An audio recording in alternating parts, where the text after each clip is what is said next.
Assalomu alaykum, hurmatli kuzatuvchilar. Toshkent avtovokzalidan Primoy, Toshkent Moskva, Toshkent Kazan, Nabrizhniy, Nijnikamskiy yo'nalishlari bo'yicha qo'yilgan qonuniy reyslarimiz haftasiga 2 kun seshanba, juma kunlar soat 18:00 da amalga oshirilmoqda.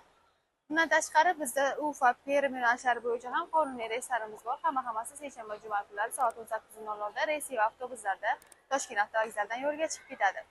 Bizning avtobusimizda shart-sharoitlari bilan tanishtirib o'tadigan bo'lsam, 2 ta monitor, 2 ta kuler, zaryadchik moslamalari, qishin yozda ishlaydigan konditsionerlar. Bundan tashqari siz o'zingizni 50 kilodan 60 kilogacha yuk olsangiz bo'ladi. 51 ta messidan iborat komfort avtobuslarimiz. Hech qanday ortiqcha odamlarsiz. 3 ta shofyorlar orqali 2-3 kunda siz bemalol manzilingizga yetib olishingiz mumkin.